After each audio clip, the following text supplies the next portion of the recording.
welcome back to Cast Me to Hell with me, Seb. And with me, Robbie.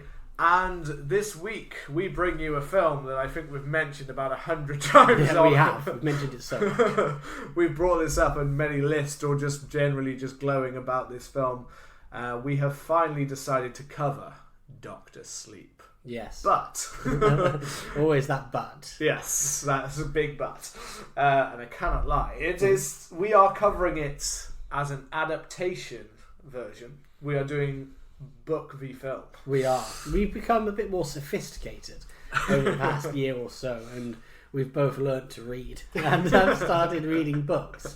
And I think one book that we were both reading was Dr. Sleep. You know, I think I happened to read it a bit before you. You read it first, yeah. And then you read it, and then we were I might have owned it first. Charlotte bought it for me, I think, and I had it on my shelf. But I was at a long period where, to be honest, I hadn't. I think I went. I know you didn't, but I went years without physically actually getting through a actual book. I was really spotty with it. I was terrible. I was really bad. And this is the thing. The joy that I currently have. If I'm at the moment, I seem to have 3 different forms of books on the go. I've got a book on my phone, I've got a physical book, and then I've got a book on Audible. I can't do it. Listening to audiobooks. So that's why I'm burning through 3 books at a time, kind of thing. I'm on a roll with these now, and I'm proper back into reading after a long period of feeling the amount of I've gone back and finished books that literally I'm talking about periods of God knows how long it took me to actually read that book. Was it Ready Player One? I think I had a nearly 5-year gap between beginning half of it and then not finishing it. And even more than that was that I realised that the one that made you give me the judgment on Goodreads, the Peter Kay one. The Peter Kay one, which was very good, by the way, but I started reading that when it first was published in 2006.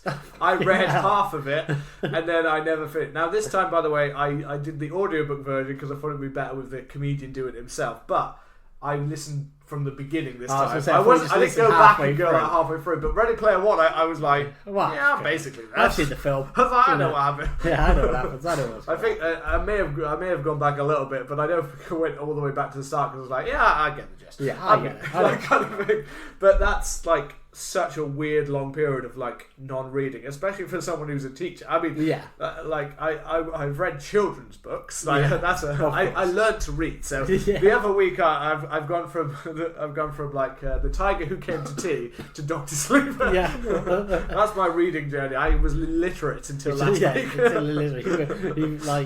You flowers for Algernon. You just become insanely intelligent in I literally only know.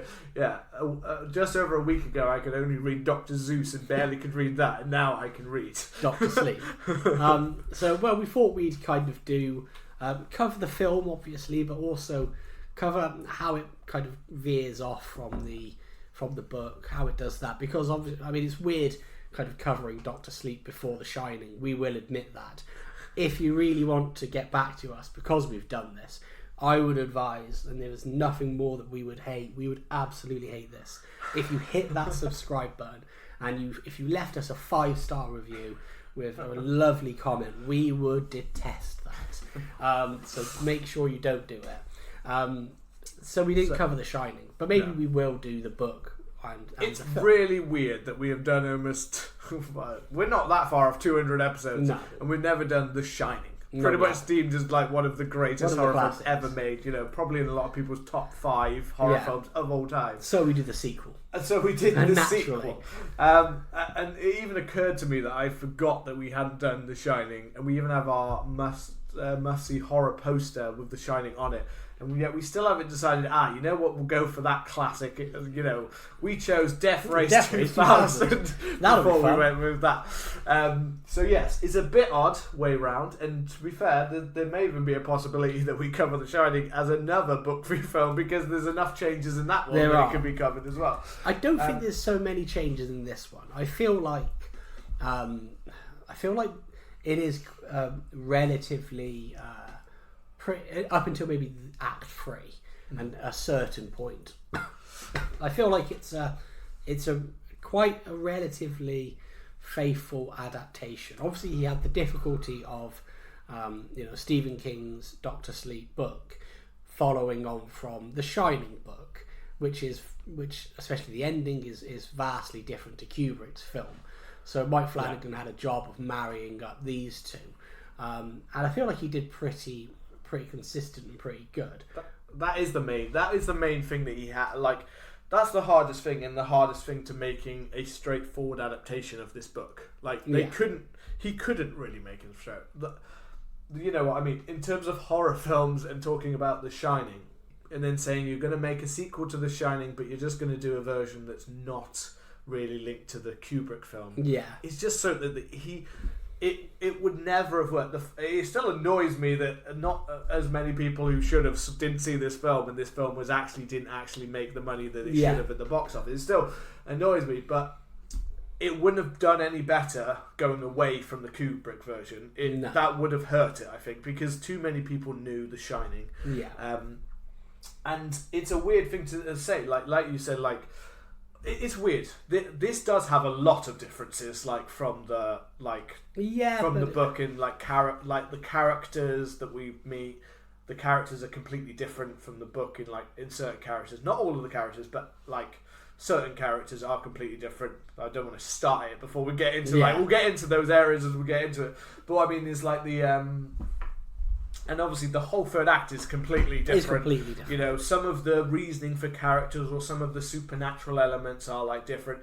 So I'd say that's a reasonable enough to say it's different. But the weird way in which I know with what you're saying is that I weirdly feel that even though Mike Flanagan technically has changed quite a lot in some ways from the book by melding it with the Kubrick version, the essence of the book still feels completely true here. Yeah. It still feels Danny's journey, and yes, that is even different in some ways, but Danny Torrance as the main character, the protagonist, and the way that Abra is portrayed in terms of who she is feels completely true to the characters in this film.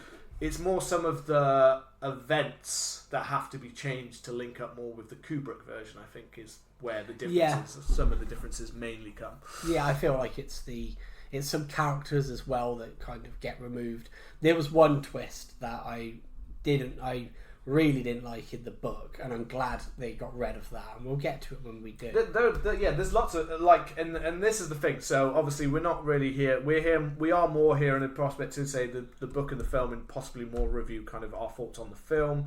You know, not so much necessarily to literally like do a complete like book review of like every part. We're more looking at those differences. So I guess in terms of the book, just to like kind of talk about that book part, like I feel that these are very different beasts in a way. These are almost like two different versions, universes of the same character, where you're seeing two different versions play out almost in different ways, which they are, because there's a book and a film. But these are very different beasts in that kind of way. But I think that both are excellent. Yeah.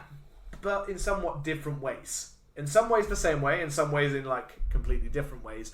But I think that these are both excellent and stand almost alone in their own way, because I think because the Kubrick version helps this one push away from the book and helps it be its own thing, while still feeling true to the book. It gets to be its own thing as well. Whereas the book is the book. The book is the natural successor to the Shining book, which the Shining book, we can't really ignore. The Shining book is very different than the Kubrick film. See, that's the struggle of the balance. The difficulty, if Kubrick had made a straight adaptation of the film of the book, then this could all be very different. It could have been that. Yeah. It could be very different. And the Shining book has a completely different ending. So and lots of other differences. I mean, I kind of feel actually like the first act of the book and Doctor Sleep the film, I feel like they kind of marry up relatively well. They're quite the first act's pretty close in terms of like some of the in terms of having the opening with I guess one deviation we get straight away, I guess, is obviously in the film is that we get the kind of the scenes of the Kubrick kind of Shining, like chasing through the halls, kind of get shots of that, which are really well kind of done recreations of it. when they go to, when you get Danny outside of room 237 and the door opens and then you see Mrs. Macy there. It's gross. It's so well done. It's such a cool scene when that it's recreation in some way, but it's also kind of the way that we've got this young Danny kind of in this, and the fact that you're like, how's it in the house? That kind of lingering question of like, wait, like that was at the Overlook. Why is that with you here? Kind of thing. And I love that idea that this living, that these entities are not just there. They are something that can almost attach onto you. They're with you. They're part of. They're still after his shine. Yeah. They still want that kind of thing. And again, that is something that is very much that Kubrick never really went so deep into the shine.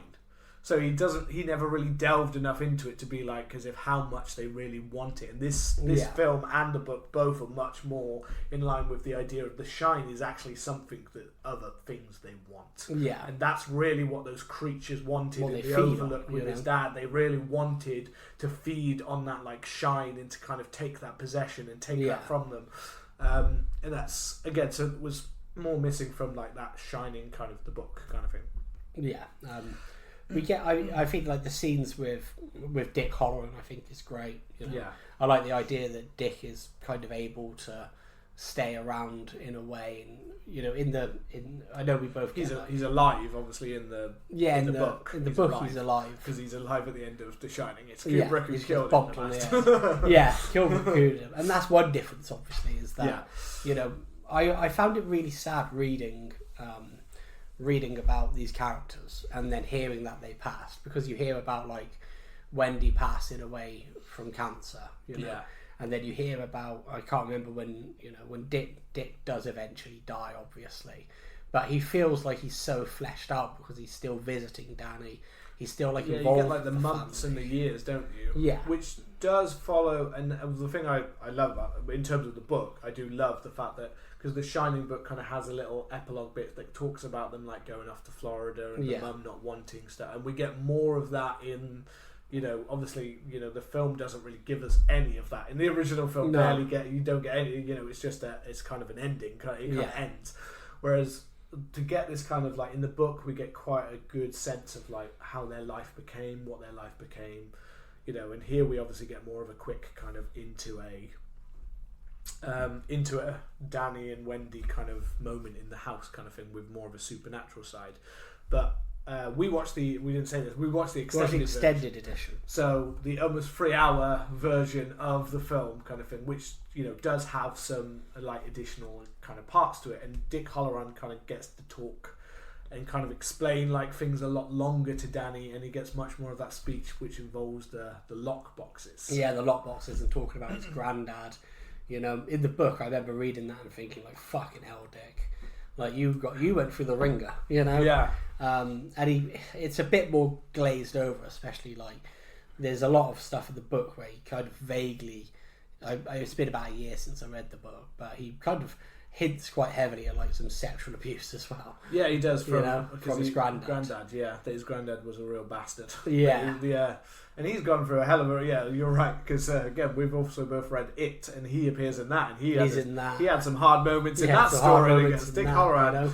Dick Halloran's had a hard enough life, Kubrick. Did you have to put an axe in his back? Yeah, did you have to? Was it a mercy, getting him gone? But it also gives this thing, which also has a payoff later, of this idea that even though in the Kubrick version he killed Hallorann, he still gets to be here as quite a kind of entity, and obviously that does play off later, later for Danny, that we get a kind of similar kind of mirror with the film version that we don't get in the book version, because in the book version it's just natural death. Dick Hallorann died. Dick Hallorann passes away. His mum passes away. It's all just kind of a natural progression. It's not like a violent thing. It's not a thing. Whereas in this version, he's had to make a way that Dick Hallorann can still be there. Yeah, and still be this kind of guiding. And it does work, because in the book, it does have Dick Hallorann appear in more of a ghostly form later in the book as well. So this completely matches up in some ways with King's vision of it.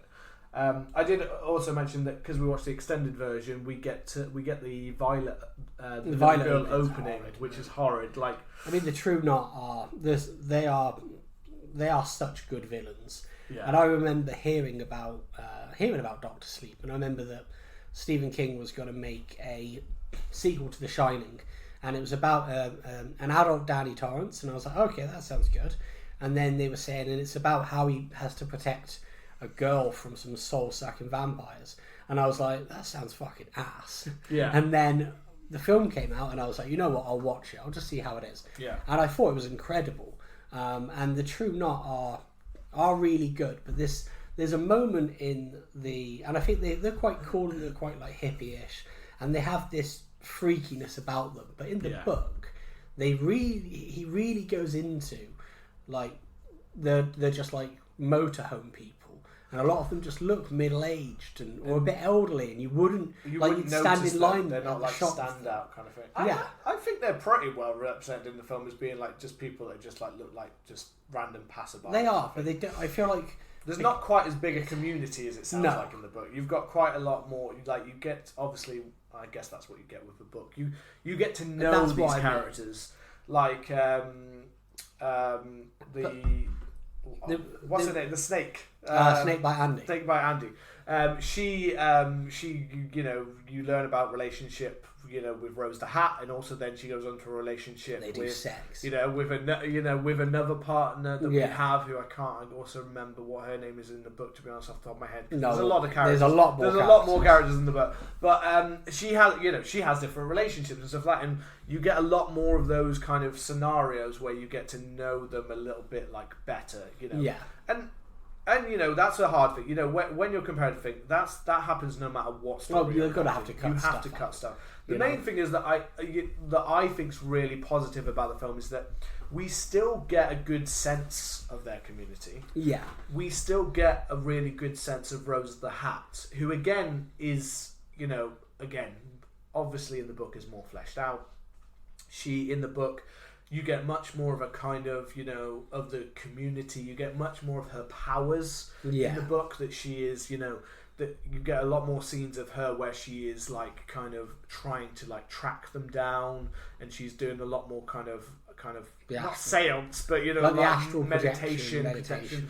She does a lot more of that, and there's also a deeper supernatural thing because the hat is more important. There's more of an omen in the book, It almost implies that there's a power that she has additionally that the hat also provides, and it's an omen of death, and it constantly pops up. Like they have dreams in the book, and they constantly see the hat. Yeah, and not her, but the hat is a constant like throughout the book. That's not so played up, in the thing. And again, it is about I think they could have done that because it does. It really works that by the time Rose the Hat does come in the book, you've seen the hat a few times. People have, Abra and Danny have had this, like, visions of the hat, and you're reading it and you're like, what the fuck? And then you're introduced to the True Knot and Rose the Hat, and you're like, I think the omens part, like the kind of dark visions and stuff like that, could have definitely like been played. Could be played. Could have been a little bit. It's the same with the kind of what you get with some of the astral projections and some of the ways that they see each other. Obviously, you've got much more bold ways in the book storytelling that you're kind of seeing. Like Abra is like at one point described as if she's some kind of like a knight or something. Yeah, like quite a huge build kind of thing that she's fighting off Rose the Hat kind of thing. Yeah, stuff that wouldn't have absolutely that kind of stuff in some ways, like something like that kind of scene, like I remember reading it and being like, I just don't feel like, although it's interesting in a book form, but on the screen it would be like suddenly like, let's transform the little girl into this. It would be a really tricky balance to do. Yeah, like it would. I think there's a chance it would be successful because you can see the character on Abra's nightstand that in the book she becomes when she lays the trap for Rose, and then in the thing she just has like the blank face. But you'd be like, there's a chance it could work, but there's a bigger chance that it would just look ass, and it would feel like a bit out of place almost. Because there's one thing that I loved about the film, and it got me thinking about The Wolfman, which we spoke about recently, and if you haven't, go and check out our thoughts on it. But there was just this like ambient like heartbeat in a lot of the scenes. It was just doom doom doom doom, and it really just kept you on edge. And there were times where there wasn't really, it didn't need a big bombastic score. There is a point where you get like, you get the classic Shining theme, and you get goosebumps, but it was just this heartbeat. And that's what I was thinking is like the simplest thing, just to kind of put you on edge. Just that little driver there, and it kind of increases as you get closer to something. Yeah. What about? And I think a lot of that is again, again, we've got a nice mixture between obviously the Kubrick, where the score in that film is fantastic. Yeah. And we've taken some of that, and then we've also got Flanagan, who is now quite well known for his one thing that Kubrick was missing, which Flanagan, alongside the ideas of King, improves almost here, is characterization. Yeah. Flanagan has a really good way of feeling like you're getting time to really flesh these characters out a bit. But not all of them. No, there are definitely some casualties here that have to be done. For our main protagonists, Abra, and for Danny especially, and Rose the Hat, I feel like you get a really nice sense of like who they are, because he gives time, he gives time for the part of the story that I feel a lot of people, and yes, there's even more in the books, but like Danny's life and things like that. Man, we just get to like follow, but the way we get to like follow that path of almost being a bit disgusted by him into like a kind of understanding of him, I think it's really excellent, and it's excellent in the book as well. It's the part where a lot of people would have been like, "Why are you doing this book?" And then the second you read about Danny and how he's described in his life is, for me, what is by far like that was the strong part of the book, is just his journey. Oh, it's incredible, man. Yeah. Just and the fact that it's so tragic, because you know what he's been through. You know what Jack Torrance was like, and there's always a part of you that thinks like. So apparently, the way in which Stephen King got the idea to write this is people asking him at conventions, like, whatever happened to Danny Torrance? Yeah. And you want your characters to have like a happy ending, and you watch The Shining and you're like, I don't want that little boy to grow up like his dad and be an alcoholic and do all this horrible stuff.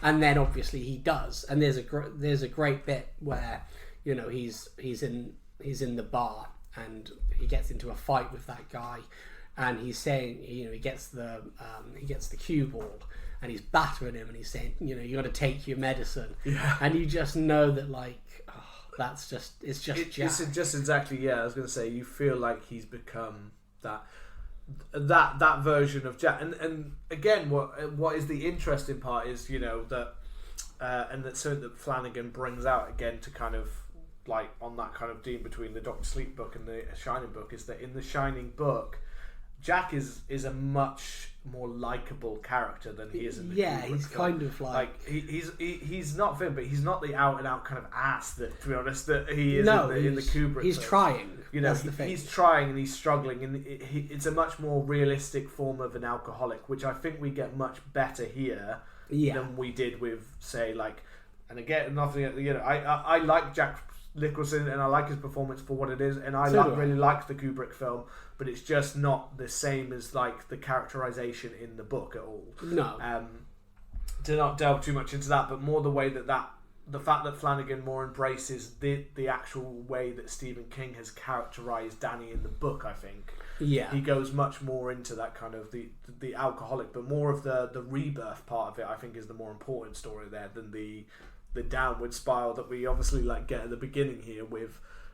We did follow the lock boxes after, didn't we? We got the lock boxes, and then we get these scenes. And I said this before, I can't remember, I said this a few episodes. Danny Torrance, and even more, I think, than in the book, which I think at least gives us a little bit more reason. Danny Torrance at the start of this film is kind of I think he does something that's worse than I think I even remember his dad doing when his dad wasn't possessed. Yeah. His dad was possessed, but this guy, I mean, it seems that Dick Halloran even implies that you shouldn't leave this child and you shouldn't leave this house, and that basically we're not saying that the girl is definitely dead, but there's sick around her, and she's not, dead, but she doesn't. Yeah, she doesn't look like she's breathing. Yeah, and yet he still and this is in the book as well. He has this drunken with a girl. We get this. He thinks she's robbed the money. He has the whole stuff about the cocaine. This is almost perfectly adapted. The only one change it makes is that Danny has a vision that this child grows up in a house with a really violent partner. Yeah. So that's the reasoning in the book for why it is. But at the same time, that's him making the choice of I'm not. One, this is something I've had a shine vision of. Yeah. And two, I'm not here to stick around to be the guy I'm the perfect guy to tell you how to to look after. I can't be like that. He just knows that he's in a violent household, but he leaves him in a violent household, which I think is a little bit different than leaving it when your mum's possibly dead on the thing and just be like, here you go, kid, have some crackers. Yeah, have some crackers. I'll see. And then and you get that moment when Dick Halloran in the film is like, that's not you. That's not you, Doc. Don't do don't leave like that. Doc. Yeah. I mean, the guy who plays. Don't do that, Doc. Don't do that, Doc. The guy who plays him, Carl Lumley, channels Scatman Crothers so well. He does. It was literally like when I remember first seeing it and I like a double take and being I remember thinking have they done? Did you revive or have they done? Have they done bring it back from the grave? Have they CGI'd this because it's so spot on? Yeah, I mean Carl Lumley's been I think in a couple of Mike Flanagan things. He's incredible. But he's really good. He's really good in this scene. And I find this this scene really that scene gets to me kind of it's a hard scene. It's a really hard scene, and it is the rock of rock bottoms, and in the book it is described constantly. It's constantly referred back to I think we only although it's on his mind, we only really flash back to it once in one really haunting scene where we see what we believe is the actual aftermath of what has happened to the mother and the son. When we get a scene again, we're not following it perfectly, so we get a scene when he wakes up with an arm around him, which is an older Danny Torrance, when he's already kind of through the alcohol, kind of already been sober for 8 years, but he gets the arm around him, and then he sees her and she's like, nobody found us because they're used to the baby crying because I leave him by himself all the time, and then you get the baby suddenly a jump scare almost in the baby, and the baby's dead eyes, and you're it's a really rough scene, and you get some of that description in the book, but it's constantly referred back to because it's the moment in Danny's life that he is literally this was my absolute rock bottom. This is the moment when I was truly a monster kind of thing. I was truly I've left that child. But I think in the book, the idea that he left a child and he had a strong feeling that something bad was going to happen to that child is that kind of it's the haunting thing, because it almost in the book is more he does find out that he does know that the child is dead, but he's constantly going over the fact that what he could do differently and things like that. Whereas I think in the film, this version is what he could do differently, but it's not really played back on enough to make him think that he's constantly on his brain kind of thing. That one scene does it, but I do think a little bit more of seeing that child appear in little like moments, or seeing them think it doesn't have to be anything big, maybe a bit more, or having a little bit more of that would have played up that thing, because I think that was a bit that I thought was a really good representation of how some like, again, I am not an alcoholic or a drug user, but how someone in that thing will like, but everyone's done things that they feel like really shit about, or like I walked away from that and I probably shouldn't have walked away from that, and then tried to justify it. And the way, and the way it runs in your mind again and again and again, and you have it like when you're lying in bed like 10 years later, and you're like, why the fuck is this in my head now? Like, why did I do? Why did I not do that on that day? Like, why am I having a conversation of something I did today?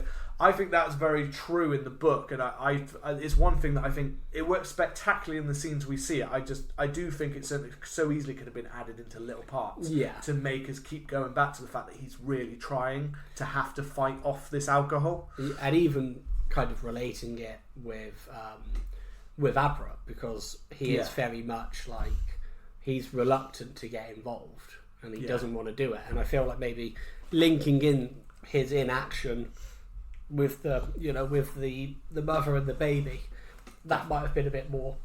Yeah, I think to have a little bit more way of being like, well, actually, like if you're inactive again, then she's got to die, and there's another death on your hands. Yeah, it's one part that feels like it would have been an easy way to like build into it, and in the book, it kind of is, because it is, he doesn't want to fail, you know, Yeah. he doesn't want to fail Abra. He fights it off as well. Like, in the book, he's a bit like, no, I'm not getting involved, like, to start with. But then it quickly kind of like builds from there. And I think, you know, and again, so we're trying to condense down what is a big section of the book, to be fair, because this is quite a bit like the years of Danny's life as he starts to recover and the years of Abra's life playing side by side. So we get quite a lot of those moments in in here, which is kind of, in this, obviously, for a film, is kind of having to be somewhat condensed, put into about 40 minutes. Yeah. When it's about 200 pages, probably, of going back and forth between their stories for about, 10 years of their stories, kind of thing. And then also, alongside that, you get a little, in the book, I think you get a little bit of the true knot as well, maybe. Yeah, we do get scenes of things that they are doing as their life like progresses, like working as well. their way across. It's not. I don't remember those parts as frequent. Though, no, not as much. So to be fair, it's pretty representative of what we see in the film. Isn't hugely different necessarily than the amount of time we're getting to know them before Abra becomes a key kind of part of that. But we. Because Abra, for instance, like, I would say out of everything that's probably the most changed, I think Abra, her family connections, that is the biggest change of ever. Like, her family play quite a large role in the book. Yeah, they really don't. No, they don't. They're pretty much every family member, including completely cutting one that's actually quite big in the book. Well, Momo, yeah, the Momo. I forgot that she wasn't in the film until they were like, until the mum says, I'm going to go visit Momo. Yeah. And I was like, fuck, yeah, like Momo. Yeah, she's only mentioned in like 2 scenes, like Momo, and like she's only mentioned that, and she's only mentioned that she died of cancer, like later. Yeah, later on. She's mentioned that when she's little, isn't she, when she's younger, and then she's mentioned again that she died when Abra tells Danny in her house, kind of thing. And that's the only time there's a mention of her. But in the book, she's actually quite a major part to the downfall of the true knot. She's part of that, and she's also quite the one that helps with the journey of Abra as she's starting to work when the parents are not so on board in the book. Whereas, well, the dad's in it, but he's a lot more kind of like he's a lot more skeptical, isn't he? If I remember correctly, the dad is a much bigger part. Whereas in this, you kind of see him a little bit. He wants to beat Dan Torrance up, understandably. Yeah. And then he only has a couple of scenes, and then he gets killed by Pro Daddy. Yeah. Whereas in the book, I remember him surviving, and I remember him... Oh, he does, because, they all form kind of a final kind of, like, part of that kind of final battle, because he's in that final kind of, what is a completely, obviously, different change from the book to the film, but he's in those kind of the final battles, as we get to those later, but he's quite prominent for that, and he constantly is, he gives much more of probably what an actual parent would be like, if an unsure of how of this all is playing.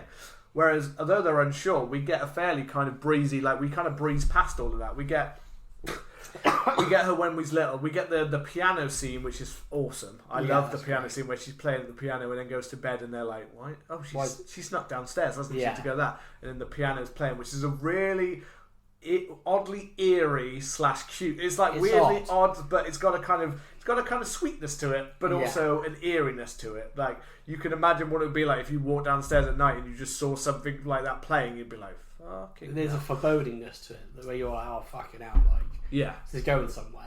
Whereas in like the book, it's things like 9/11 is like predicted by Abra and stuff like that. Yeah, like, she's like kicking off. Is she born on the day and she's like crying about it, or because Dr. John is a much bigger character as well. In the film, he's only really introduced very briefly. He has that great scene. They do the same thing where they're like, "Oh, your watch was here. The kid with Gaucher's disease, like, you left it there." And then you get the great scene, which is one of the great kind of like cinematic parallels with The Shining, where he's interviewing, Dan Torrance for a job at the hospice. After he's been like, "Well, you didn't know that for you didn't shit." know that like for that. Shit, yeah. Something's going on. But then that mirrors, obviously, Jack Torrance's interview.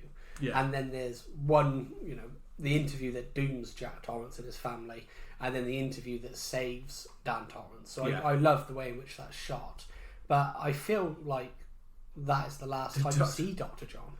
Yeah, he pops up maybe. Yeah, that's what I mean. You've got basically what happens here is Billy, who in the book is an old man. Yeah, I love Billy. With a slight shine, who's got a slight shine, which I really like. I really like him in the book. Like he's excellent. I like him in the film as well. Like he's really good. He's really good. You know, he is the first one to kind of save Danny, and then the Doctor gives him an opportunity that really truly changes him. Yeah. At the hospice, but basically Billy becomes basically a combination of the parts that are taken from the dad, from Abra, and the Doctor. He basically becomes an amalgamation, but not even the same, because basically they're all quite key parts of the final act of the book, and they cut all of that. None of them are key to the final act in this film. So that is definitely by far those character changes are the biggest thing, because we have loads of things throughout the story, you know, where in the book where Billy, you know, is kind of not only is he kind of slightly getting to know that he has a slight shine, and that he can do that, but he gets to know Abra, and he goes on the trip with Abra when they're going to try and keep her away from Rose the Hat. You know, a lot of that stuff where the Crow takes her is kind of replaces the road trip with Billy and stuff like that, where he's trying to look after her, keep him away from Rose the Hat, who's pursuing her, and they're all pursuing them. And you've got the stuff with the dad, although he comes in a little bit later. Once he's on board, he's there to basically protect them from at the very end of the film. And Dr. John is he's the one that goes on most of these journeys to see and meet. And he goes. He's the link in the book as well. He's the one that knows Abra. He knows the family. He's been helping with the powers that the parents have been so unsure about since she had that 9/11 kind of. I think she's young. She was young at the 9/11 point, but she gets really upset and worked out. But she says things that are related, and then later that day it's oh my god, what the hell's happened? No, I think she's too young. She's definitely not born from it. A year or 2 years old. And she's being really difficult, and then they take her to hospital, and then because I remember reading it, and then you're right, and then they say the nurses run past, yeah, and then 9/11 happens, and then she's quiet, you know, I remember. And that. It has a few of those little points that kind of point to her basically being able to feel these big events that have happened throughout her time as when she's younger. So he's really big. I think the Doctor out of all of them, obviously Billy's still there. He's just in a different form. But the Doctor is a key part to not only getting Abra and the family together, and he's got a relation, not a relationship, but he's got a link with Momo. He knows Momo, who's kind of, and he's also a major part in the story that's there to kind of actually get the parents to understand the Abra. You know, to try things and to try and understand Abra when they're really at times kind of worried or scared of her. So he plays a really important role, and then he also links to Danny, which then creates a whole link between everyone. Because we've got that in these early scenes, you know, and really what we get here is some great scenes that I really love in the film, with Danny, you know, getting his, you know, getting his sleep. You know, getting his first chip, the chip, you know, at the meeting, you know, like you said, the watch scene is fantastic when he's telling him about that, which is taken directly from the book. That is in the book, right. And then getting to that, and we get the Abra spoon scene, where she's I can do that too, you know, kind of thing. But again, the first big reveal to the parents, they already know that there's something up with her, but then they're oh my god, this is happening. But it's also one of the times when you get the first little twinge of Danny, Abra, and Rose the Hat. We see 3 kind of related scenes where they all get a little bit of a that was weird. That was odd. What was that this happened kind of thing, where they're all sensing something that's there. And then we obviously get jumps ahead the 8 years, so they're all older, you know, and we get the we've met Snakebite Andy, which is which, as I said, was a slight different than, it's not the theatre kind of scene. No, I can't remember how it is in the book. It is. No, it's a similar kind of thing. It's a similar scenario kind of thing that she's doing, but I can't remember, if I'm honest, that from reading the book. Of all the things I can't remember, that's one thing I can't quite. I know that she's more prominent in the thing, and obviously the way that things happen to the the whole true not like is completely different story of how what is happening. What happens, yeah. Which is like again quite like an interesting part. But to go back to like the meeting and the 8 years later, because that's kind of after we have the 8-year chip, and he talks about his dad. Yeah. Which is a really like nice scene. Oh, it's a great scene. You know, where he reflects, and again, even though this is following from the Kubrick version of the story, the one he's describing does sound more like the Jack in the book of The Shining than it does the Jack in the film. Because in the film, to us, we don't really get many scenes of Jack showing any affection to his son at all. No, not really. You know, like I think there's only one scene when he comes in, but he gets quickly pissed off with him, like scene after that. So that is very much more the Jack show in that, like than it is like when it's them. So the when he's describing is more about a man who is truly trying to overcome his alcoholism and so which is something you've said before about the Shining film, is the fact that the alcoholism part is just really not, it seems a lot well more like it's not really as well done kind of thing. not as fleshed out as it is in the book, which is weird because it's with a director with like Kubrick or someone like that was the one part of the story that kind of almost grounded and humanized the story, the book. But weirdly, it's that's one of the parts he was like. Like it's there, you can tell it's there, but it definitely feels a lot bit more supernatural and kind of psychedelic in its kind of way about it. It's not quite there. The one thing that I do love in both book and film, and I think they captured it great in the film, is when he kind of starts to earn the monkey as Dr. Sleep. You know, I think it's so heartbreaking. I remember like obviously watching the film and you see him like go in and you see the cat go in, like that's the main kind of scene you get to know him, because he goes into that one thing, and it's a heartbreak, like that in the film it's a heartbreaking film. There's a heartbreaking moment. You know, when he's talking to someone and it's the first time he's like really trying to, he shows what his potential could be. But it is one area in the book that is way more fleshed. Like there's so many scenes and so many characters that he gets to know, and even like the other people that he gets to interact with. You know, because you've got like you've got the bell end guy, the one asshole character who is just basically like not only neglecting but sometimes like literally being quite like abusive sometimes in his behaviour towards them, and him having to like tell him the right thing to do, which, you know, trying to teach him a lesson, which is forcing him back towards the way he doesn't want to be. You know, you've got a bit more of that conflict, which it's really weird because like we've said like about the essence of being, and I still feel like I feel all of those parts in the film, but that might just be because we know that those exist. Maybe, you know, maybe other people who haven't like read the book will feel that isn't really there so much. But I still feel like I can still see what they're doing in a time frame that they just don't have. You know, if they were making a TV series of it, they'd have time to flesh all that out. You'd have like Momo in it. You'd have like Dr. John being fleshed out, because there's even a point where when they tell Dr. John what's going on, and maybe we'll talk about Bradley Trevor and the baseball bit after. But there's a point where you get a little Dr. John chapter where he goes off to a bar that he used to go to. And he's thinking about going in and having a drink, and you're like, fucking hell. Like, even Dr. John's fleshed out so much more. I think it's really hard, I think, in a one where you've got lots of characters, to not be in the film version, to not be like, I have to really focus on well, what I'd say is 3 key characters here. The rest of them are just side. Apart, you know, pretty much, you know what I mean? Apart from giving like Billy at times a little bit extra to do, it's mainly Rose the Hat, Danny and Abra. They are the main 3 kind of components. They're broken it down to in a story which has a lot of characters that you'd have to deal with, and it's really hard in any adaptation, like, you know, like you see with like when we talked about It.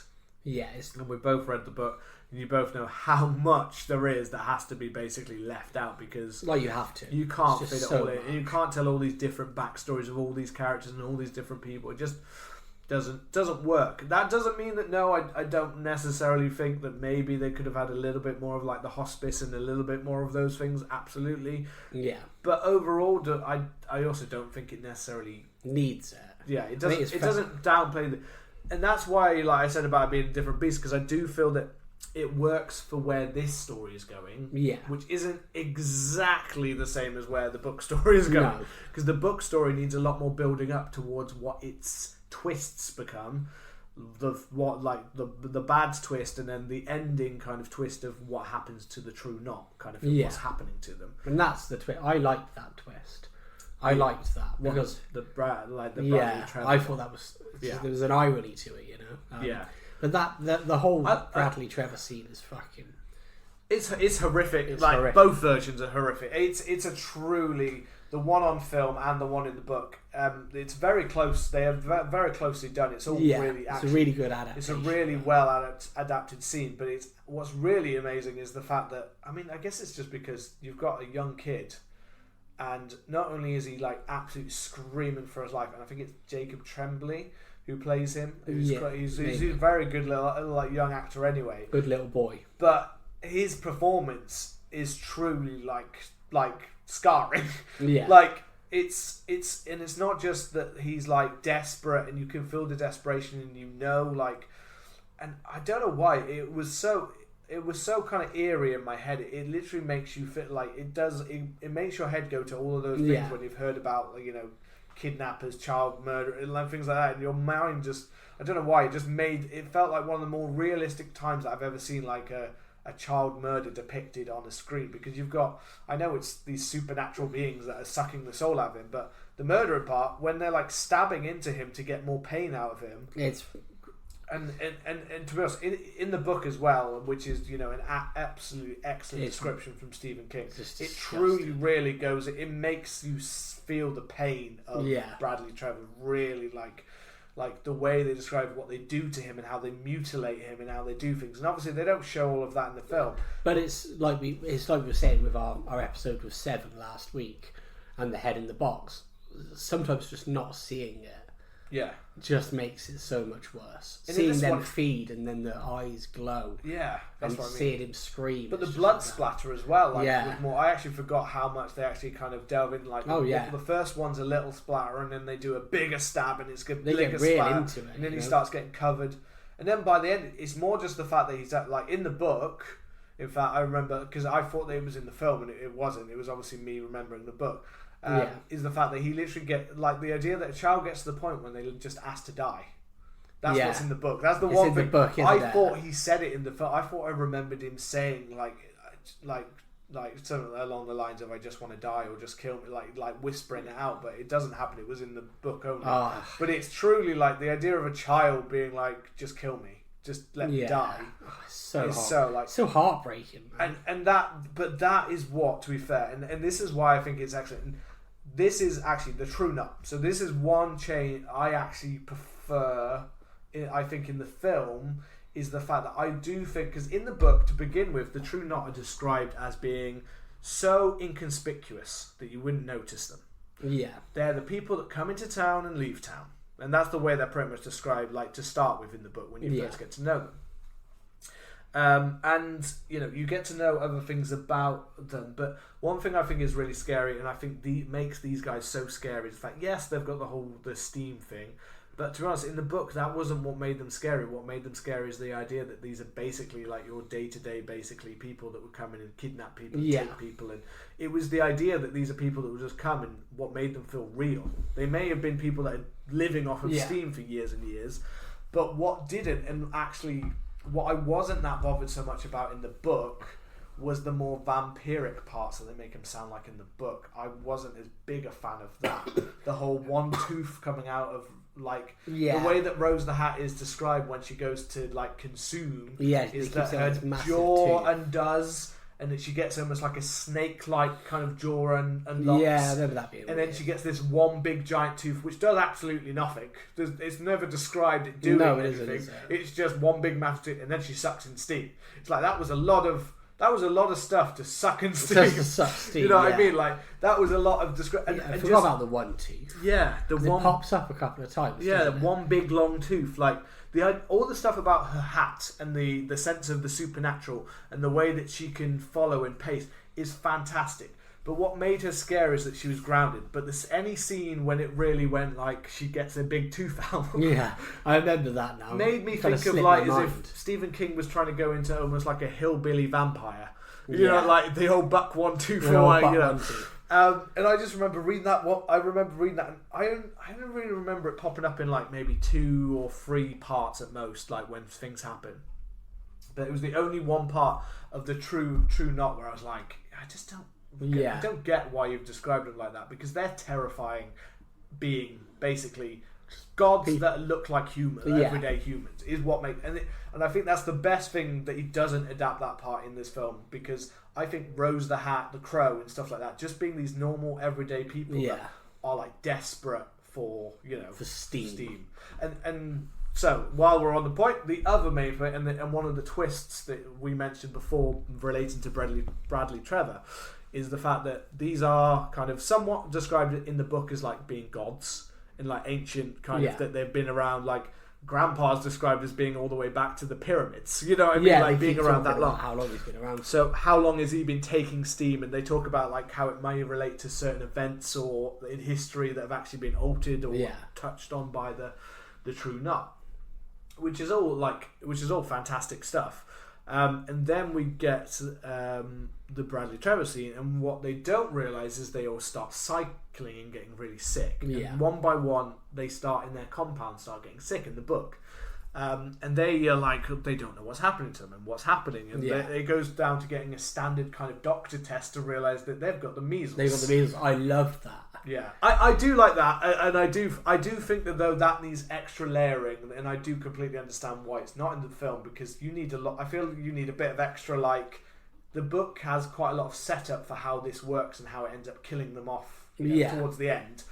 It has a lot of characters that kind of help set up the disease and how they pass on an even bigger disease later on. Yeah, but like I did like the idea of like a common disease is what's got them. And a common disease has got them, and it's the greed and the kind of like the just feeding on people that it's finally backfired. I found it quite funny that like. So Bradley Trevor is from Iowa, obviously like out in the sticks. Yeah. And I know this was way before COVID, a year before COVID or something like that. But I like the idea that it's just like, this kid just doesn't have vaccines. Yeah. He's just not had a vaccine. He's probably like he's just got measles and it's just passing. But then also I feel like as like a writing device, and that's the one thing that the film kind of lacks a little bit. Is that they sense Abra and they're like, she's powerful, maybe we can keep her as like a cow, we're just gotta go there. Whereas there's no like urgency, whereas when they start dying and they start killing off, they have to have an urgency. They have to do because they think she could she could save them. She could be, if they get something powerful enough, that they could be the cure for her. Because they're like they mention it in the book. In the film, but in the book they mention a lot more like steam's getting rarer, like it's diluting people, and like they're running out of steam.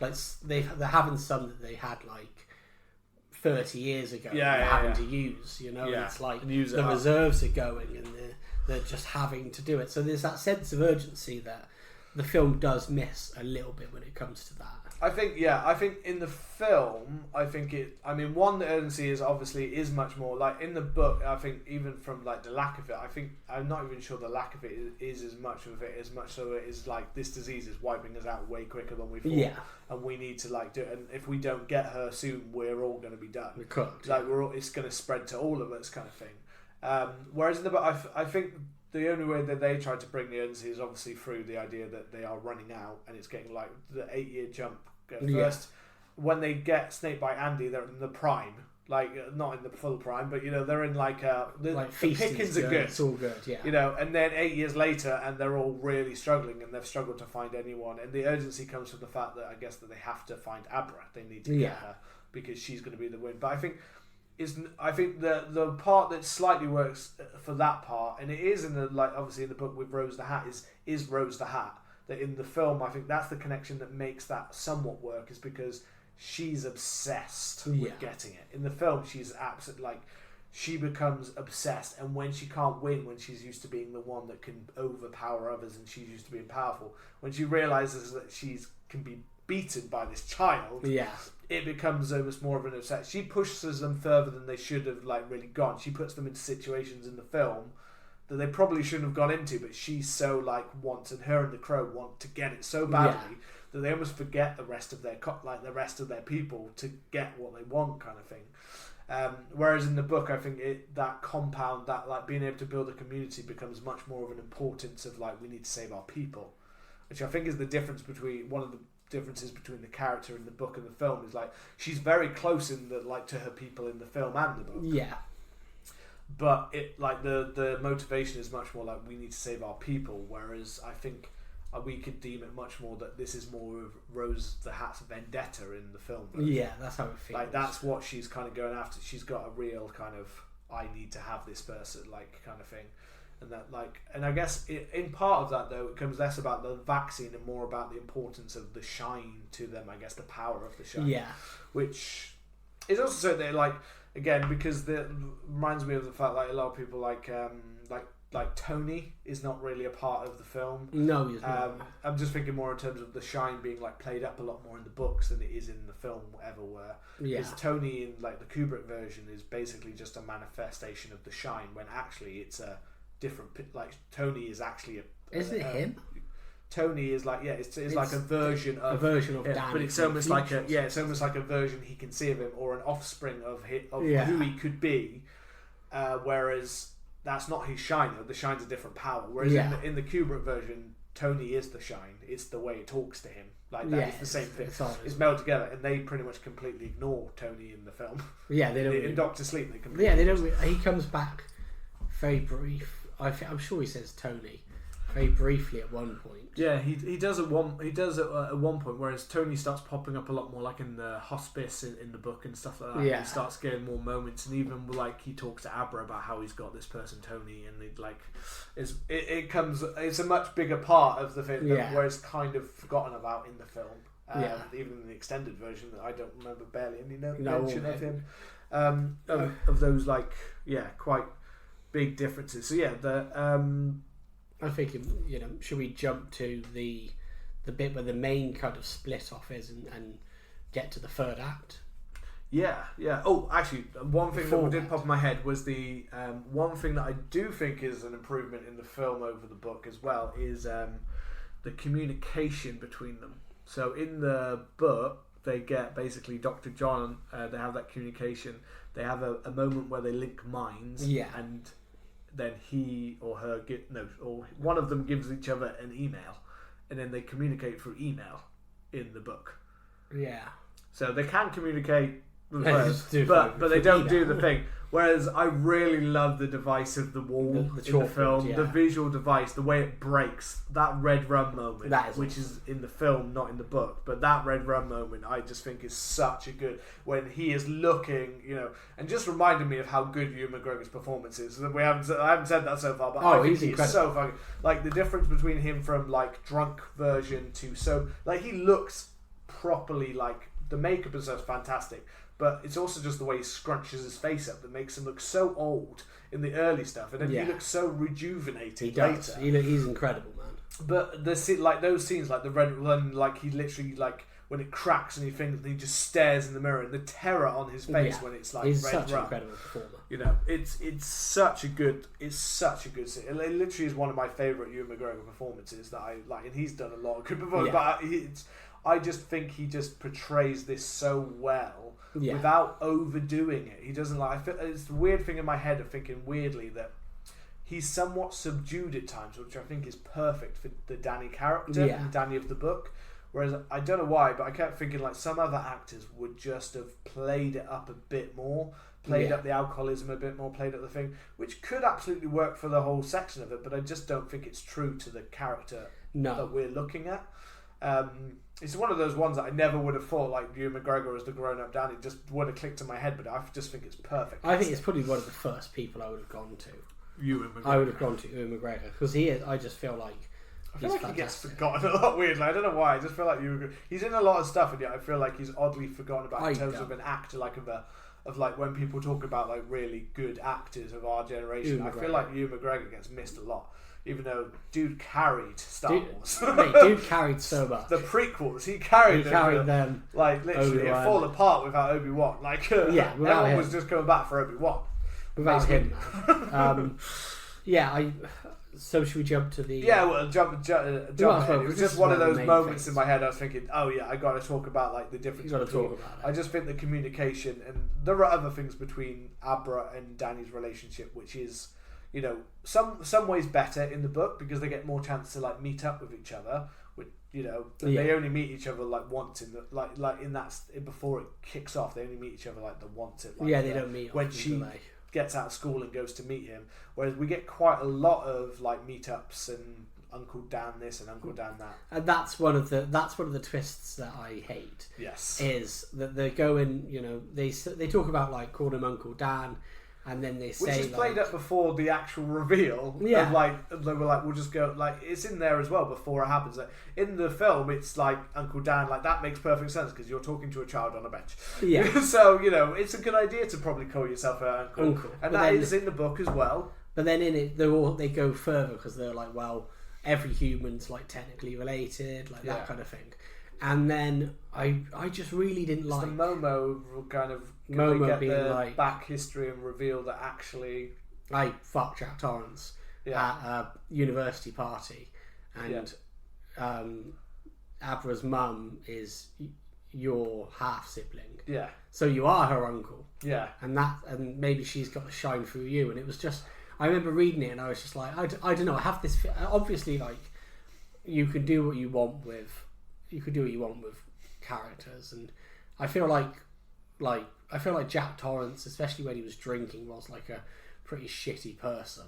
Yeah. But I don't know. It just felt compared to the Jack that you know, who is a family, who is like begrudgingly a family man. Yeah. Like he does all of this. It didn't match up with to be honest, it didn't match up with completely the Shining book. Like in the book, like it matched up with described as someone who does. Yeah, the Kubrick one would have fucked all day long. Yeah. But the one in the book, and not that I'm not saying that he could have done a wrong thing on a wrong night and stuff like that. And you don't get every moment that he's ever done as an alcoholic, and they do have moments of him like going off, but he's still mainly. That's the one thing I did say was the difference for me between the alcoholism's played up more in the Shining book. Yeah. And the other part is that Jack Torrance goes through problems and stuff like that, but he does feel a lot of regret. And he does seem to actually love his family, which is my main difference between the book and the film of The Shining, is that Jack Torrance is a man who has an illness. Yeah. And is really actually trying to save his life with his family, which is not... Jack Torrance in the thing is a bloke who's trying to write a book. Yeah. And in the film, he's a bloke who's trying to write a book and fuck his family. I'm doing this for me. Like he's a bloke who wants to be famous. He does want to be famous for writing in the book as well. Yes, but they've taken just that part and gone like fuck the rest of it. Just this, you know what I mean? Yeah, I kind of felt like I don't know. I didn't like that part. I don't like the twist. The twist I absolutely because I think there were two parts of the book that I really didn't like. It just didn't completely work for me. One that I really didn't like, which was that. Yeah. The other part is kind of to do with the ending kind of thing, but I'll do that later. But this part, it just felt so obvious that it's like it works so nicely that these things have just happened to come together. Yeah. They've been linked by chance. And just like in the film here, which I think is really, it's just by chance, by power, by the fact that he can sense her, by the fact that he gets this growing kind of thing, that he gets drawn into something that he probably shouldn't have been drawn into. And for the most part of the book, that's the idea. And then suddenly, like 2/3 of the way through, they suddenly feel that they have to make it connect. And it felt odd. And why? And it was forced. And it's odd because you have the mirror of Jack and Danny following in his father's footsteps and not trying to do that. But then you also have the mirror of Dick Halloran just saying why was it him? One day Danny just walked into his kitchen and then Dick had to do it, Dick had this duty to look after this kid, and there wasn't really any rhyme or reason. and then kind of getting that with a mirror of, well, Danny just now has to do his duty. There is no rhyme or reason. He has to protect Abra. Why was it Dick? It doesn't matter. Now it's Danny. It doesn't matter. But then being like, oh no, because you're actually related. Yeah. Because and that's why you Jack can feel all Todd's this sense, and that's why you're linked to her. And it's like, well, he has the power to be linked to her anyway. Yeah. And just like you said, and it is again, it's something is like that's a perfect thing of like I said at the beginning, a mirror image of Dick Halloran, like kind of thing that really worked in the story, but weirdly is something that mirror image of Dick Halloran and Danny works really well in the film. I think that way, and the way the film plays out actually makes that kind of that link that he's done through from the Kubrick film through to here, and the way that Abra and him they're just the same guys in that bad situation is something that actually is one thing with the Danny character that really perfectly works through the film, that I think at times that twist as part of that is made Stephen King, it almost felt sometimes like Stephen King had to explain himself or had to give a reason for everything when not everything needs a reason. And that didn't need it. And that definitely didn't need that. No. That's definitely one of the weaker parts of it. I mean, like parts of the story, there is quite, like we said, the Momo character has quite a lot of like extra story and extra stuff that goes in, you know. It's not it, and you know, some of it's really interesting. She's an interesting character in the book. But some of the stuff that they have to add on, sometimes her as a character in the book, to be fair, which is why I can understand that she's not necessarily needed in the film, especially if they're changing for this version. Yeah, because effectively, like they for the end of Doctor Sleep, the film, I should clarify, they basically they go through and do the end pretty much or their version of the ending of The Shining, you know, the novel. So they go, you know, they decide that they're going to lay a trap for Rose the Hat at the Overlook, and it's been condemned, but it's still standing. They go there, and then Danny kind of turns the furnace on, gets the boiler, you know, gets the heating going, gets the oil burner going. And then, which is obviously a big part of The Shining, is that he has to routinely vent it manually, otherwise it's going to explode. And that happens so often that you see Jack in this basement releasing the pressure. Yeah. And then, you know, they have a battle with Rose the Hat there, and he summons back all of the old ghosts, which is great. And it is amazing going back to the Overlook and having this kind of like the booming soundtrack as they drive through the mountains. You know, it gave me goosebumps. It's beautiful. Every time I've watched it, and I think I've watched it about 4 times now, and every time I think that recreation is just so beautifully done, like going back to it, you know. And this is the thing, it's really, really would have been so hard, and I think for me it's what is hard kind of about the book is that obviously they go to the site of the Overlook. They go to where it is, where still lots of unusual kind of things happen around that site. And because of the power, Rose the Hat really love that site. Well, they're drawn to it, aren't they? Yeah, they're drawn to that kind of area because of the power that once kind of lived there. And again, like it's kind of like as if the Overlook is that only like power that could be there kind of thing, which you think there must be lots of those kind of things. But again, that weirdly, like in the book for me, that like although it worked, it felt like an oddly coincidental kind of moment that we just head there instead of Danny specifically, like in the film, having to take somewhere that he knows has power. He's specifically going somewhere that he knows has the power possibly to, like, it's on purpose in the film, if you see what I mean. There's a real reason to it. But I feel like there is a purpose in the book as well. Like, I feel like because it draws them, I feel like Danny knows. Danny's like, there's only one place they've got to be. They're going to be, you know? kind of thing. So they're going to be. I do get this. I just think that this is the hard bit between the like if you had done this film version where we didn't establish that it was destroyed, you know, there was no way to just be like, that's not there anymore. We can't adapt, you know, to adapt the version in theirs, which already has a longer storyline about the disease that's killing them all off, you know, and how to defeat them. But to go back in a film version and not go to the Overlook when it's still standing from the last time like you've got to do that, and it does, as much as it doesn't want to, and as much as the ending of the original Shining in the book is fantastic, know. And the film one is also very good, as well. Yeah, they both work very well in their own way, and so do these ones. But it is hard for me not to say that going back to the Overlook isn't a little bit more exciting than the version in the book when they just fight in a kind of a cabin and campsite. They fight in a campsite and they're trying to, to basically what they do. I said about Momo. They basically, when Momo dies, they take the steam of Momo that has cancer inside of it from her cancer cells. Danny takes that to get, and then when we get to the final climactic part in the book, it's very much about like that kind of final fight where you've got like John and Abra's dad and stuff like that, where they're kind of fighting people off while Danny kind of gets to confront Rose the Hat, and then it's all kind of comes down to the final like.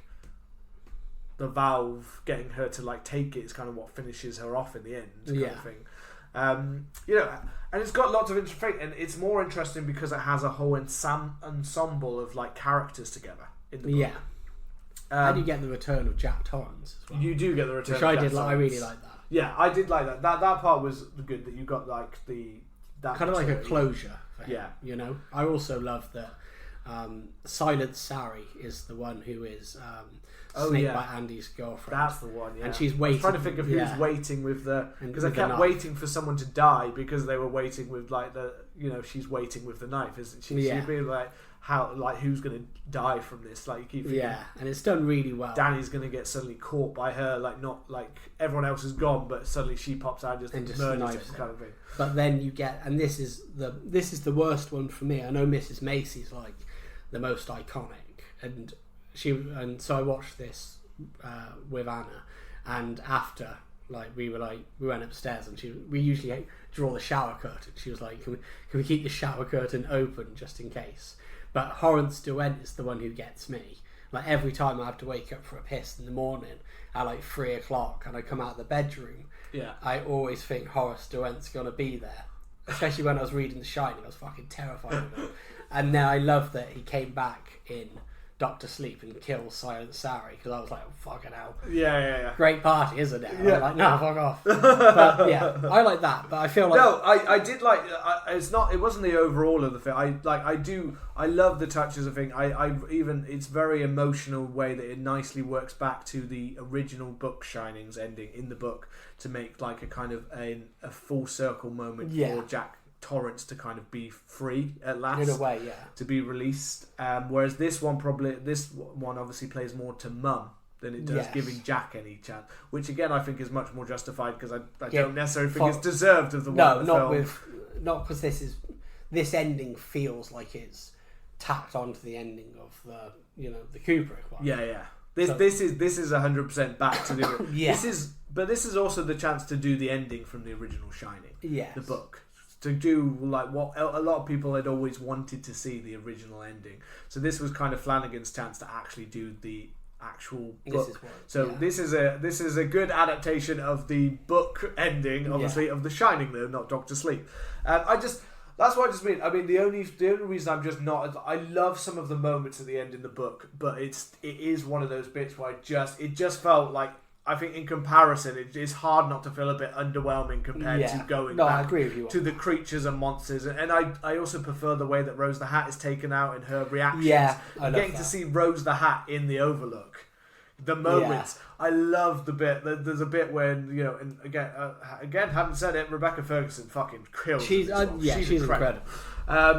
She is the exact right, just like she is described in the book as being this weird mix between, you've got the kind of the hippie-ish kind of thing, but you've also got someone who looks both older but incredibly beautiful and sexy at the same, like this weird, like she's weird. They describe her like Stephen King talks about her being like almost wise and things, as if you can see the age, and yet she's extremely like beautiful and sexy at the same time. Like Rebecca Ferguson completely like fulfills this odd like kind of way that she is able to just she's just talking. She's almost quite slow in her talking at times, and it is weirdly creepy. Yeah, in the way that she's fantastic. She draws you in. When she's talking, you want to listen. Like she's like a snake getting you in a trance. Yeah, you know what I mean, like that kind of thing. But the scene when she walks past the elevator doors when they open with blood. And just obviously, you know, I know there's a lot of people out there who might be like, yeah, but this is just all nostalgia bait and all, you know, oh, you had to bring it back and things. But one way of saying, I don't think that they overdo it. I think they have a lot of callbacks to original films, but I don't think they do it at the expense of the story in the film. There's always going to be a little bit of like nostalgia bait, like when he looks at the, you know, he kind of puts his face through the door, through the door. But then, like, nostalgia isn't particularly bad thing, and this is like the last act. This is not even the last act, the last 20-25 minutes. Yeah, the rest of the film is its own story. It's completely. That's what I mean. Like it's completely. It's not like The Force Awakens. But that's what I mean. It's not like fully like everything you've seen before kind of thing. Most of the film is very much the story of Danny and Abra. And it's just towards this end point where it decides to delve into, you know what, we're going to go back into the original ending of the first book and not the ending of this book. Which I just think, and I also, like I said before, I think the book ending needs a lot more threads to get there, which I would have just been a convoluted mess, I think. Really tricky to do. I think to really balance out all of the illnesses, the characters, the way the compound works with the True Knot, all of those different elements, I think would have just been so tricky to bring together. Whereas, you know, he is doing a perfect balancing act here of doing Kubrick and King, and bringing them together to a form that even King likes, even though he doesn't think it's a good adaptation of his original story. So the fact that, you know, the fact that King likes, you know, this version of Doctor Sleep is it's a testament to how well it's done. Yeah, and how he's married the two together. And again, because I do think it stays true to the character that we knew, although it has links to the visual and the things that we've seen, the way it was brought to life, which you can't talk about. You can't say that Kubrick didn't bring the visuals to life in an incredible way. It was the characterization. I think this is the difference probably for King, is the fact that this film is much truer to the characterization of the original. Even Jack Torrance, I think, is even like, we get moments that don't sound like Kubrick's Jack Torrance. It sounds like King's. And it's those kind of moments that I think kind of really brings it together to feel like a big culmination at the end. You know, the only part, like a little bit, is the possession scene. Weird thing is the only one that I could have lived without it, because I just don't think it necessarily was needed. I don't think it needed that throwback. That's the only point when it steps almost into, maybe you're taking this too far now. Well, it's kind of direct, isn't it? You know? It's how Jack dies in the Shining. Kind of back, you know, he has that moment where he stops himself and then the Overlook bashes his noggin in. It's also to give Danny a reason to be kind of pushed over again, so that he's taken back, like, so it doesn't feel. I think in a film way, it's almost a way to feel so not so much like, oh, you've just killed a completely now kind of innocent guy. Like you've just to take him back a little bit, to make him feel like, to more push him into that situation where he should die. Whereas before it could have just been like, all right, she's dead, right, I'm all right now, Abra, let's get out of here. Let's pop out. Like, it's to force him into that situation, I think, to bring him to that proper ending, you know, the Jack ending. Yeah. That you kind of... And to do what his dad kind of failed to do, you know, to stop himself at that point and not give in completely. Yeah. And which isn't what Jack, isn't what Jack does, because Jack was still fighting for, somewhat in the original kind of version. I'm just trying to finish some other, because the ending is that's like the very the only thing I was just gonna like kind of quickly, because we kind of like, I guess we kind of like, we jumped over all of the like bit, and I don't want to talk about every kind of scene, but the one part that's kind of popping into my head is obviously we find in like one bit in the book compared to film is obviously that we get lots of scenes of the True Knot dying of measles, and one by one kind of getting cycling out, and we get descriptions, and we get like Grandpa's death, you know, his ones and stuff like that, which is a really good scene in the film, But all of the deaths of the True Knot, I just there's a lot more like straightforward like death, like getting killed in the film than they do. They all get like gunned down. I mean, but I mean, it's a truly like it's one of those ones where it's a deviation, but I think it does add a little bit of a nice kind of a tense kind of actionist kind of scene in the middle of a quite long film. Where it hasn't got huge like giant set pieces. So it like apart from the ending in this version, where I think this scene does add a nice like the idea. It does kind of give the idea, just like the measles kind of does, that they are still like they're not immortals. No, it's just like they are actually, you can kill them. They survive because they live on the edges of society and they sneak in and take. They're just inconspicuous. They're the reason that all people are on these they are like kidnapping lists. And, they are literally that. So I although they get killed off in these, I like the scenes where they off the guys, where they have that fight in the middle of the forest. I think it's quite an effective. Like I like the way they show the cycling when they're dying. Yeah, the cycling's cool. With Grandpa when he's going, that scene when they start, as soon as he's gone, they start like sucking up all of his soul. They can't let it go. When what's his name? Wolf? Not Wolf. Crow. Yeah. Crow Daddy. I was Crow Daddy. Yeah. I was like Wolf Daddy. I was Wolf thinking Daddy. about it. I was like, where's Wolf Daddy? That's just your little nickname for yourself. I mean, for that kind of guy, it's either a crow or a wolf. He's it's probably being one of them. Yeah. But when he gets thrown through the window, when Danny takes over Abra and stuff, these are nice scenes. But again, these aren't in the book. These aren't the ways that they go in the book. That's how Crow Daddy dies in the book? Does he go through the? He goes through the window, I think, or he gets shot. One of the two, but he's definitely in the car. Yeah. I thought he got shot in the book. I think he maybe gets shot whilst they're in the car. While they're in the car to get the because you do still get the drugging and stuff in the book. So that's the set. Like you still get Abra does still get caught and gets the drug in the book, but it's the snake bite Andy scene. I think with Billy is a deviation, obviously, because Billy doesn't die. No, he doesn't. He doesn't die in the book, and because he's the lovable old guy. In the book, and that is a kind of a deviation from it. That he gets offed kind of thing, because not many people actually die in the book. No, outside the True Knot, these like her family and stuff. Her dad doesn't die. Her dad doesn't. Her dad gets shanked in this. Her dad gets absolutely murdered, and her dad is not really a big presence. So her dad getting off, like being taken. It's quite a brutal thing for her, and it leaves it in a place of like, you're wondering what's happening. But it does, the reason's probably in my head, like the snake bite Andy scene where she kills Billy though, like when she's dying and then she says that last second, and you're just like, Billy, don't fucking, like even Danny's like, Billy, don't look at her. Hell. Like when he offs himself, is a brutal scene, but I do really think it's really like effective in the moment. You're like, fuck. Because Billy's a really good, Billy in the film as well. He's a good character, but he's a really nice guy. In both versions, like he's a really lovable guy. So it's really hard to be like, oh, fuck's sake, you've killed off the nicest. But I do understand it, because I do feel like in one way for a film, it's a weird thing between the book and a film, is the fact that sometimes you feel that you need a little bit more stakes. At times, you need a little bit more upped. You need to feel a little bit more death that this can come for them. And I think the one thing I think about that scene where they're shooting them is it gives both sides the fact that actually you can be taken out. You're not immortal. You're not gods. You act like you're gods, but you're not, kind of thing. And I think there's one scene that kind of gives them that chance. And stuff like the dad dying, not getting to play through, but it does play to go back to the very ending. And the differences between the way that it goes. Obviously, Danny Torrance survives in the book.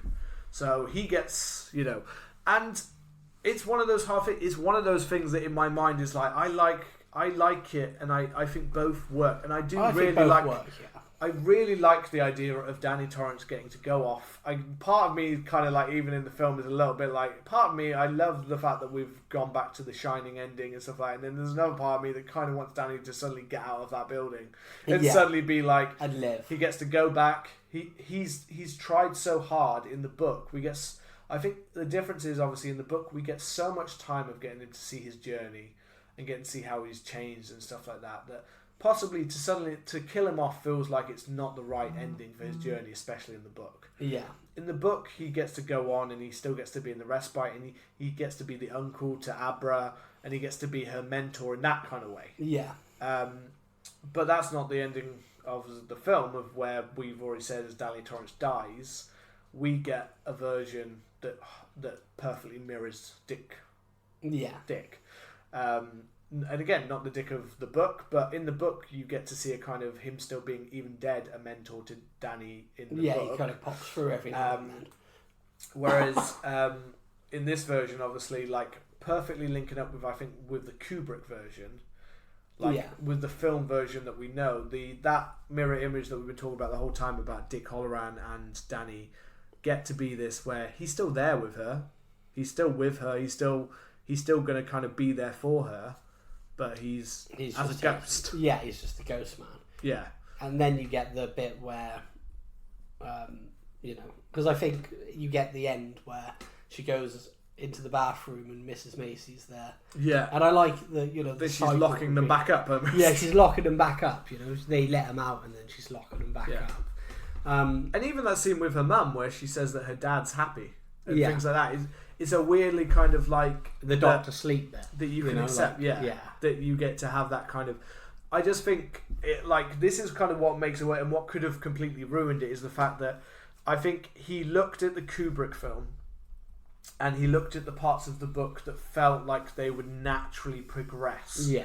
And naturally linked up, and he's made a film that perfectly kind of naturally progresses from the Kubrick film while still staying true to the Danny Torrance that we learn to love in the book, and brings him to an ending that still feels somewhat true. Whereas after you've been through it more in the book and you've got a lot more time to flesh out with Danny, if he'd suddenly died at that compound, fighting against Rose the Hat, or being suddenly, by silent, by suddenly shanked, and then just dies, and died.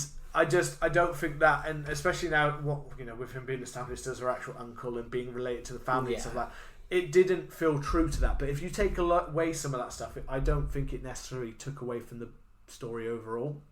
To have that stuff kind of gone, and to not have him going on, I don't think necessarily changes that, especially considering that like Billy and that are dead. So he hasn't actually got many people to come back to be honest. No, Billy's good. How long he would definitely want to just, if he wasn't a dead one to mentor her, how long he'd constantly be hanging around Abba, we don't know. If he had free will to be like, I'm going to go now. Yeah, he's just constantly there. Yeah. But yeah, that's what I mean. It feels like I said, two separate kind of. It's like we get to have two versions of the story. Yeah. And we get to have two choices of how they play out. But both work, I think, as a beginning to end perfectly for the version of what they're following. One is following more of the book. And again, we mentioned, even Stephen King himself doesn't perfectly link up with what felt like natural to the thing. Because one of those twists does not feel natural to even the book. No, but of course. This version feels both honouring the book and staying true to the characterization that we were somewhat missing in the film series, I think, and bringing that to life in this film, but also kind of linking to the Kubrick version and making what feels like a natural. And as I said about that scene, that scene where he's about to die and he turns back into Doc and he sees his mum and they're together again, feels much more truer in the film series. But the version when he gets to see his dad and he's released from the alcoholic that his dad was, and the man his dad was trying to become in The Shining, the book, feels, for anyone who's read The Shining book, I think feels like a perfect kind of emotional culmination of what you've been waiting for, which maybe no one realised they needed a sequel, but actually, they kind of did. Yeah, definitely. So yeah, those are the kind of I'm trying to think. No, I think that was a fantastic summary. Weirdly, we've kind of. We expected this to go on for like 3.5 hours. And we were going to talk, and I feel like we haven't talked about we haven't talked about how amazing it is when Rose the Hat floats across, or when she gets her ass beaten by Abra. In both versions, it's really cool, but they're very different kind of thing. You could say we've run out of steam, and it's interesting because we were saying that this film is 3 hours and we don't know how we're going to try and contain ourselves, and then we were like, 7. No, we'll do like an hour to that, and then somehow we thought that would be possibly even less than an hour, because we'd be like, there's not that much to talk about. And then somehow we both ended up you were mentally deranged, I was physically weak, and we somehow ended up doing nearly 2 hours. But yeah, I think it's a fantastic pairing, and I know what you mean about it being two different beasts when you're looking at the book and the film. I still think the film is a extremely well done, condensed version of the book. I feel like there was stuff that they did have to get rid of.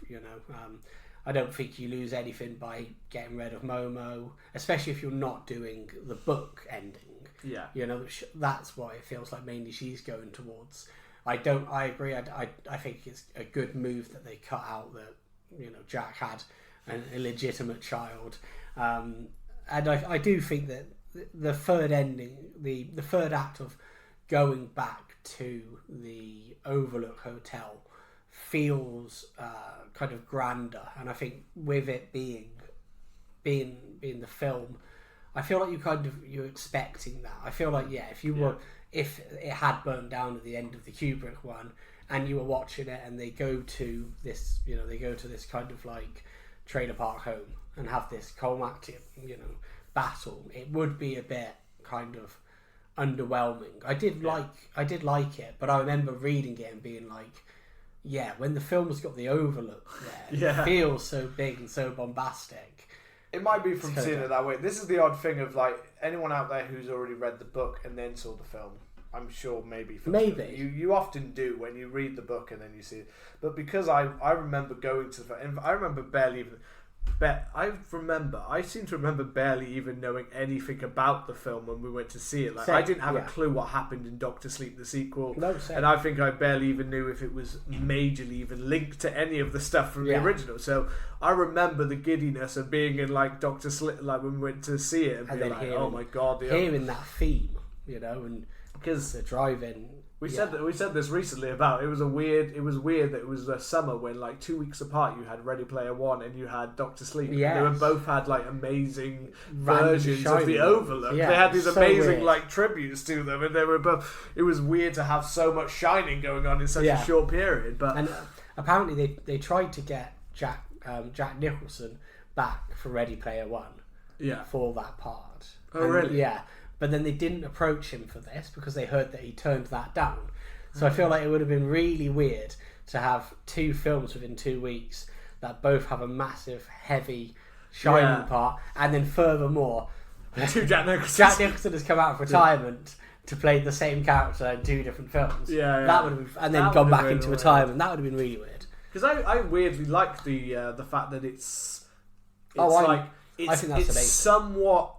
somewhat like the Kubrick version is somewhat the actors, but they're also not trying to be like exactly the same. Like they do the look the same, but I feel like it's almost like I don't know why it doesn't feel like they're trying to do impersonations all the time. Like the Dick Halloran, to be fair, is pretty spot on. Yeah, but Jack feels, or the Lloyd, the barman we get, which is a fantastic scene.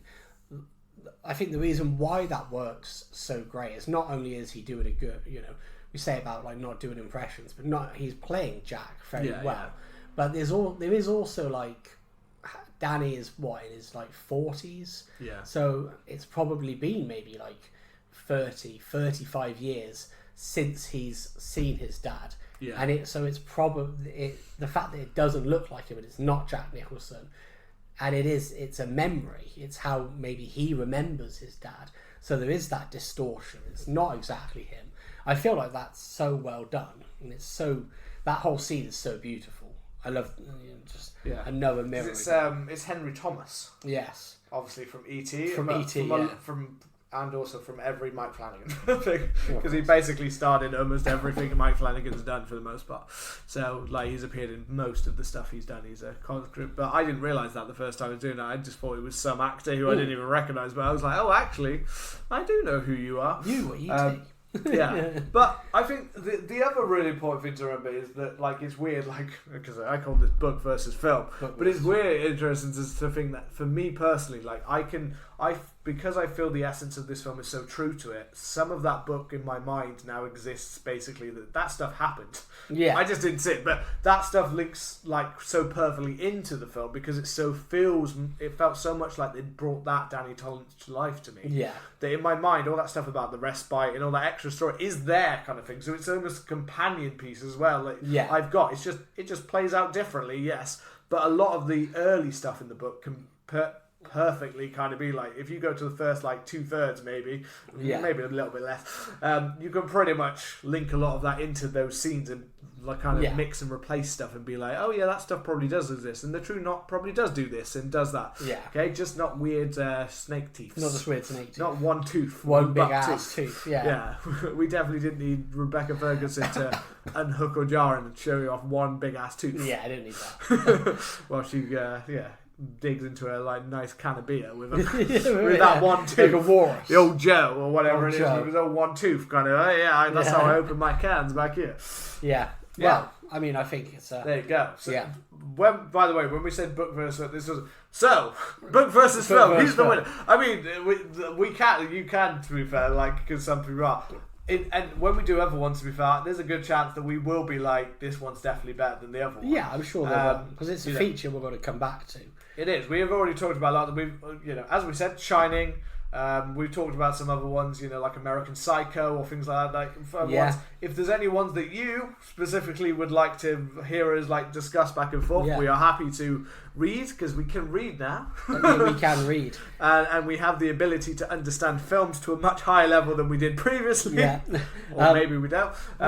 We've actually got some stuff on the social media lounge. For once, I've remembered to put the film that we're talking about. It's been a while since we've done this. It's been a while since we had the social media lounge.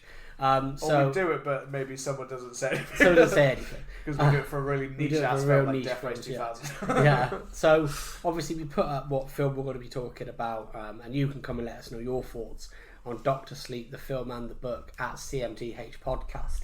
But just to wrap up some of the ones we got before we sign off.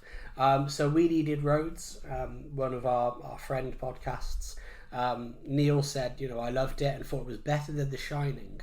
David thought I was crazy and said the opposite, and it was the central debate for our first ever episode. Oh, wow. So it was there. Bob Scott said I was unexpectedly surprised how much I liked it.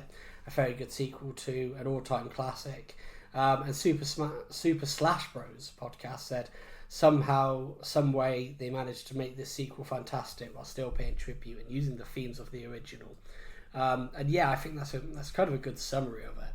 It is, absolutely. I always thought it was an excellent film, and the book hasn't changed my mind on the fact that it's an excellent film.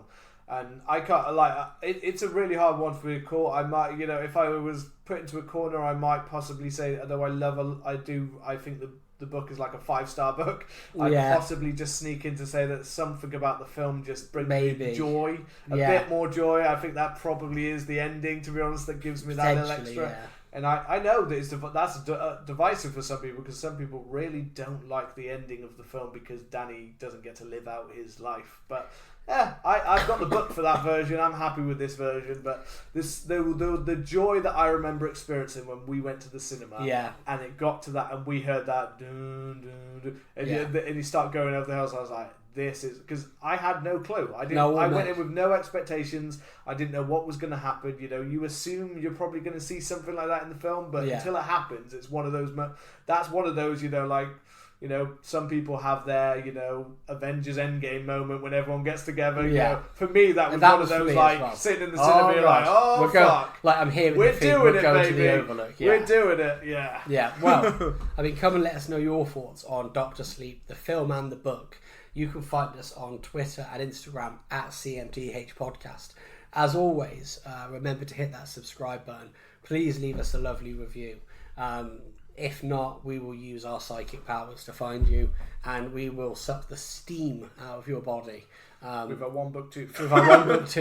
And there will not be a sexual way of doing it. It will not be sexual at all. It will be horrific.